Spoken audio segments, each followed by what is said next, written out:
पालमपुर गांव में दिनकर नाम का एक गरीब व्यक्ति रहता था। वो पास के शहर में एक फैक्ट्री में काम करने जाता था।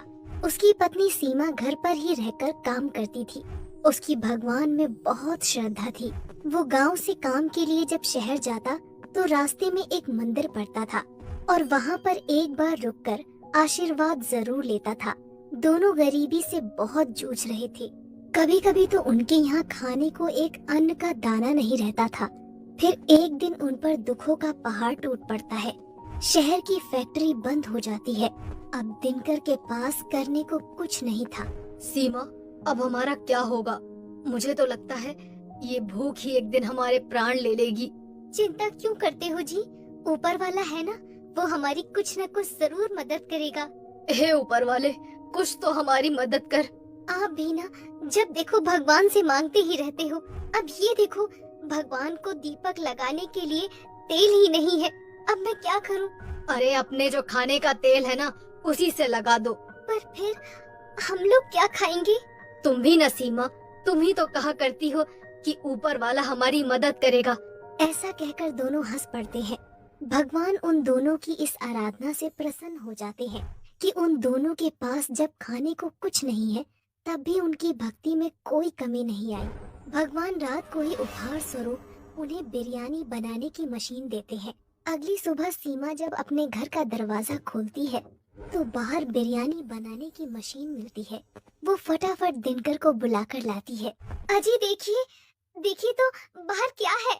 दिनकर उठता है और बाहर जाता है और खुशी से झूम उठता है और कहता है, अरे ये तो बिरयानी बनाने की मशीन है। वाह ऊपर वाले, तेरी लीला अपरंपार है। मैं ना कहती थी भगवान सबकी सुनता है। क्यों जी, हम बिरयानी बेचकर भी तो अपना व्यापार शुरू कर सकते हैं। अरे हाँ भाग्यवान, इसमें देर किस बात की। फिर दिनकर गांव के चौराहे पर बिरयानी बनाने की मशीन लगा लेता है। जहां वो मशीन में ऊपर से चिकन डाल रहा था और गरम गरम बिरयानी बाहर निकल जा रही थी। मशीन से बनी बिरयानी को चखने के लिए लोगों की बहुत भीड़ लग जाती है। सभी लोग मशीन से बनी बिरयानी खाने को लेकर उत्साहित होते हैं। दिनकर दुकान पर बिरयानी बेचते समय, आओ आओ गाँव वालों, आओ आओ गर्मा गर्म बिरयानी चख लो, मजे लूट लो, ले जाओ। आज तक कभी नहीं खाई होगी ऐसी स्वादिष्ट बिरयानी, पालमपुर की सबसे स्वादिष्ट बिरयानी।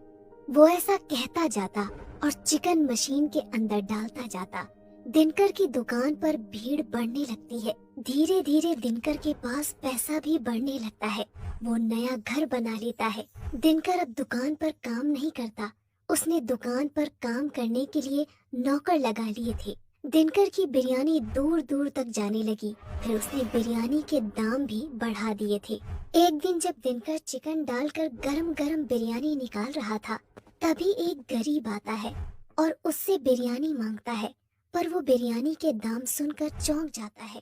अरे बाप रे, इतनी महंगी। दिनकर कहता है, दिनकर की बिरयानी किसी गरीब के लिए नहीं है। खाना है तो खाओ वरना चलते बनो। ना जाने कहां कहां से चले आते हैं। बिरयानी खाने की औकात नहीं है और चले आते हैं मुंह उठा के।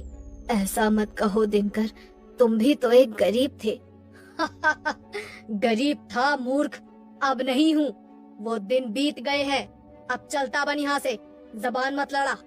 आज तुम एक गरीब का मजाक बना रहे हो, पर याद रखना दिनकर, ये तुम्हें बहुत भारी पड़ेगा। तुम्हें मेरी बद्दुआ है कि तुम जहाँ थे वहीं दोबारा पहुँच जाओगे। तुमने आज एक गरीब का दिल दुखाया है। अरे ओ, चल चल निकल यहाँ से। दिनकर ने अब पूजा पाठ करना भी बंद कर दिया था। क्यों जी, आजकल आपने पूजा पाठ क्यों बंद कर दिया? सीमा, तुम तो जानती ही हो मैं कितना व्यस्त रहता हूँ। आजकल इन सब चीजों के लिए समय ही कहाँ है। भगवान मेरे से वैसे ही बहुत खुश है। तुम देख तो रही हो ना, लक्ष्मी माता की कृपा कितनी है हम लोगों पर। आज हमारे पास क्या नहीं है?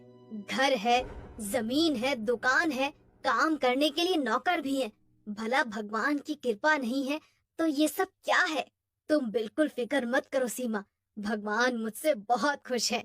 ऐसा नहीं है जी, व्यस्त तो हम सभी रहते हैं, पर हमें भगवान को कभी नहीं भूलना चाहिए, क्योंकि ये सब तो उन्हीं का दिया है ना। सीमा, अब तुम मेरा दिमाग मत खाओ। मुझे मत सिखाओ कि मुझे क्या करना चाहिए। तुम खाना लगाओ, मुझे खाना दो, कल वैसे भी बहुत काम है।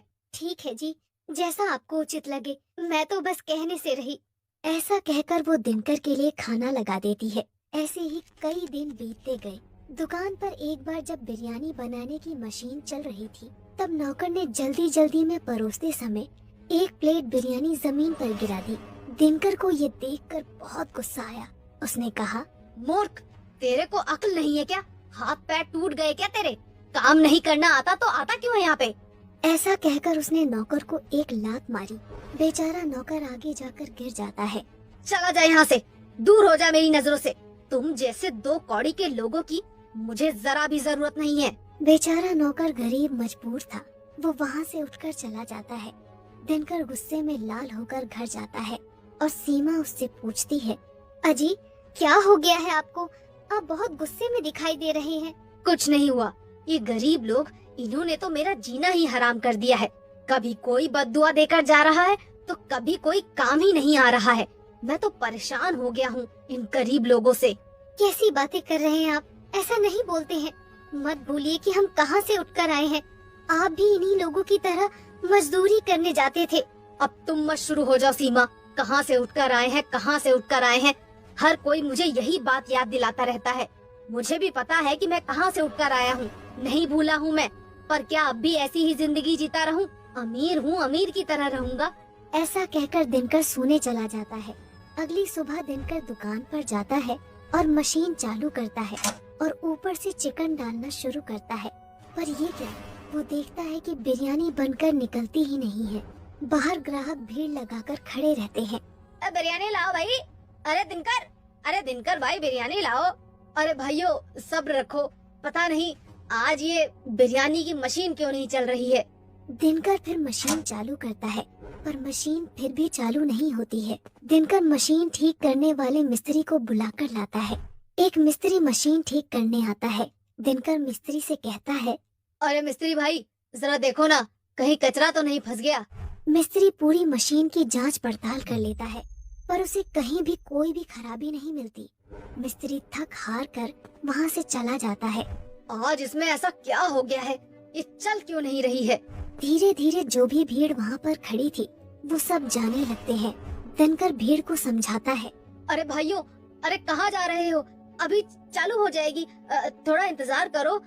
रुक जाओ, अरे भाई रुक जाओ, एक बार चालू हो जाने दो, फिर गरम गरम बिरयानी खिलाऊंगा और कम दाम में भी खिलाऊंगा। बस रुक जाओ। पर दिनकर की कोई भी नहीं सुनता। सारी भीड़ दिनकर को भला बुरा कहकर वहाँ से चली जाती है। दिनकर उस मशीन को कई बार चालू करता है पर मशीन चालू नहीं होती। इतने में उसके सामने एक दिव्य शक्ति प्रकट होती है और वो दिव्य शक्ति दिनकर से कहती है, क्या हुआ दिनकर, मशीन चल नहीं रही? ये सोचकर परेशान हो रहे हो? जी भगवान, अब ये मशीन कभी नहीं चलेगी दिनकर। नहीं प्रभु, ऐसा मत बोलिए, मुझसे ऐसा क्या पाप हो गया? तुम्हारे पाप का घड़ा भर गया है दिनकर। तुम भूल गए कि तुम कहाँ से हो और कहाँ से आए हो। तुमने गरीबी का मजाक बनाया है, गरीब लोगों को बिरयानी नहीं खिलाई। अपने यहाँ काम करने वाले नौकरों को तुमने लातों से मारा है। तुमने जितने भी पुण्य किए थे वो सारे खत्म हो गए और जिस गरीब को तुमने बिरयानी नहीं खिलाई वो गरीब और कोई नहीं, इंसान के भेष में मैं खुद था। मुझे माफ कर दीजिए प्रभु, आगे से ऐसी कोई गलती नहीं होगी, कभी नहीं होगी। मैं कभी किसी गरीब का मजाक नहीं बनाऊंगा और मुफ्त में गरीबों को बिरयानी खिलाऊंगा। पर मेरी मशीन वापस चालू करवा दीजिए। अब मेरे हाथ में कुछ भी नहीं है दिनकर, सब तुम्हारे कर्मों का फल है।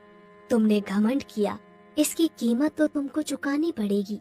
ये सब तुम्हें पहले सोचना था। ऐसा कहकर दिव्य शक्ति वहाँ से गायब हो जाती है। दिनकर फूट फूट कर रोने लगता है और कहता है, हे भगवान, मुझे माफ कर दीजिए। मेरे मन में लालच आ गया था, हो सके तो मुझे माफ कर दीजिए भगवान। दिनकर के वापस गरीबी के दिन आ जाते हैं। वो वापस एक कुटिया में आ जाता है और वापस अपना जीवन गुजारने के लिए मजदूरी करने इधर उधर निकल जाता है। दिनकर का घमंड उसको ले डूबता है।